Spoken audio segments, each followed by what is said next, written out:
Assalamualaikum warahmatullahi wabarakatuh. Selamat sore, salam sejahtera bagi kita semuanya. Om Swastiastu, Namo Buddhaya, salam kebajikan. Bapak, Ibu, dan saudara-saudara sebangsa dan setanah air, saat ini sebanyak 202 negara, termasuk Indonesia, sedang menghadapi tantangan berat yang tidak pernah terbayangkan sebelumnya. Pandemi COVID-19 bukan hanya membawa masalah kesehatan masyarakat, tetapi juga membawa implikasi ekonomi yang sangat luas. Karena yang kita hadapi saat ini adalah situasi yang memaksa, maka saya baru saja menandatangani peraturan pemerintah pengganti undang-undang Perpu tentang kebijakan keuangan negara dan stabilitas sistem keuangan. Perpu ini memberikan fondasi bagi pemerintah, bagi otoritas perbankan, dan bagi otoritas keuangan untuk melakukan langkah-langkah luar biasa dalam menjamin kesehatan masyarakat, menyelamatkan perekonomian nasional, dan stabilitas sistem keuangan. Pertama, pemerintah memutuskan total tambahan belanja dan pembiayaan APBN tahun 2020 untuk penanganan COVID-19 adalah sebesar 405,1 triliun rupiah. Total anggaran tersebut akan dialokasikan 75 triliun rupiah untuk belanja bidang kesehatan, 110 triliun rupiah untuk perlindungan sosial, 70,1 triliun rupiah untuk insentif perpajakan dan stimulus kredit usaha rakyat, dan 150 triliun rupiah untuk pembiayaan program pemulihan ekonomi nasional, termasuk restrukturisasi kredit serta penjaminan dan pembiayaan dunia usaha, khususnya terutama usaha mikro, usaha kecil, dan usaha menengah. Bapak, Ibu, dan saudara-saudara sebangsa dan setanah air, anggaran bidang kesehatan akan diprioritaskan untuk perlindungan tenaga kesehatan, terutama pembelian APD, pembelian alat-alat kesehatan seperti test kit, reagen, ventilator, dan lain-lainnya. Dan juga untuk upgrade rumah sakit rujukan, termasuk Wisma Atlet, serta untuk insentif dokter, perawat, dan tenaga rumah sakit. Juga untuk santunan kematian tenaga medis, serta penanganan permasalahan kesehatan lainnya.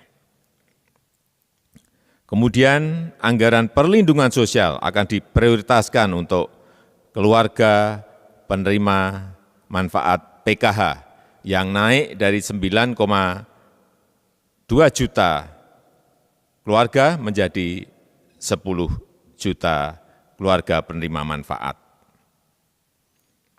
Juga akan dipakai untuk kartu sembako yang dinaikkan dari 15,2 juta orang menjadi 20 juta penerima. Anggaran perlindungan sosial juga akan dipakai untuk kartu prakerja yang dinaikkan anggarannya dari 10 triliun menjadi 20 triliun untuk bisa mengcover sekitar 5,6 juta orang yang terkena PHK, pekerja informal, pelaku usaha mikro dan kecil. Juga akan dipakai untuk pembebasan biaya listrik 3 bulan untuk 24 juta pelanggan listrik 450 kVA dan diskon 50% untuk 7 juta pelanggan 900 kVA. Termasuk di dalamnya juga untuk dukungan logistik, sembako, dan kebutuhan pokok yaitu 25 triliun. Untuk stimulus ekonomi bagi UMKM dan pelaku usaha akan diprioritaskan untuk penggratisan PPh 21 untuk para pekerja sektor industri pengolahan penghasil maksimal 200 juta. Untuk pembebasan PPN impor untuk wajib pajak kemudian impor tujuan ekspor, terutama ini untuk industri kecil dan menengah pada 19 sektor tertentu.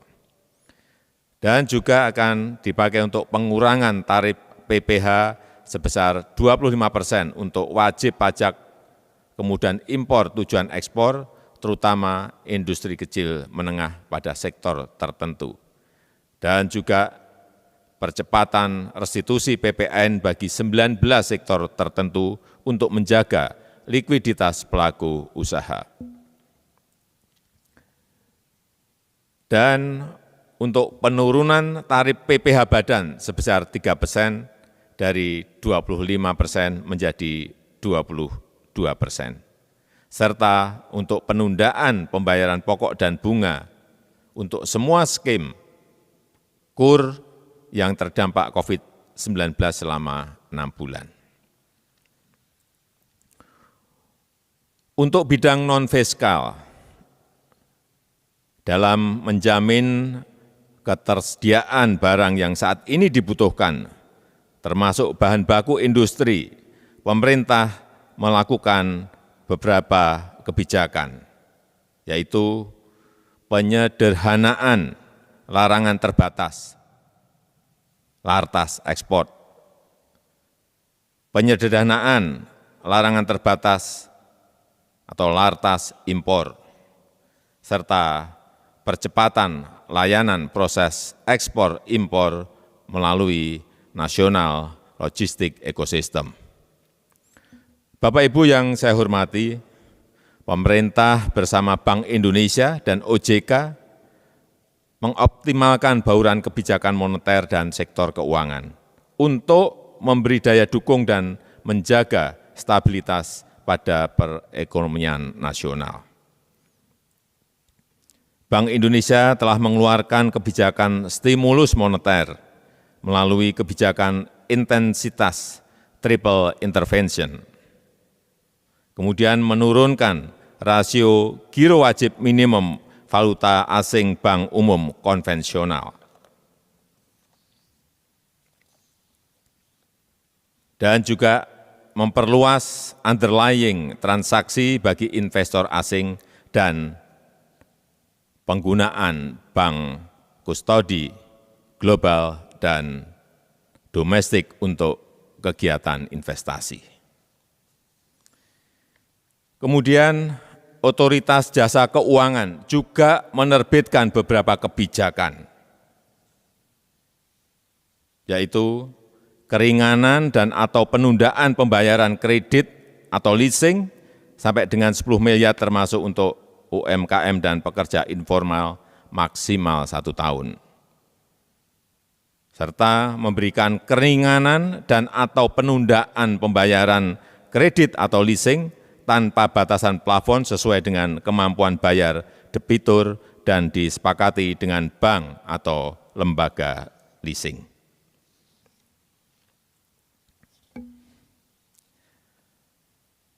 Perpu ini juga kita terbitkan untuk mengantisipasi kemungkinan terjadinya defisit APBN yang diperkirakan mencapai 5,07%. Oleh karena itu, kita membutuhkan relaksasi kebijakan defisit APBN di atas 3%. Namun, relaksasi defisit ini hanya untuk 3 tahun, yaitu tahun 2020, tahun 2021, dan tahun 2022. Setelah itu, kita akan kembali ke disiplin fiskal maksimal defisit 3% mulai tahun 2023. Terakhir, saya mengharapkan dukungan dari DPR RI. Perpu yang baru saja saya tanda tangani ini akan segera diundangkan dan dilaksanakan, dan dalam waktu yang secepat-cepatnya kami akan menyampaikan kepada DPR RI untuk mendapatkan persetujuan menjadi undang-undang. Demikian, terima kasih. Wassalamualaikum warahmatullahi wabarakatuh.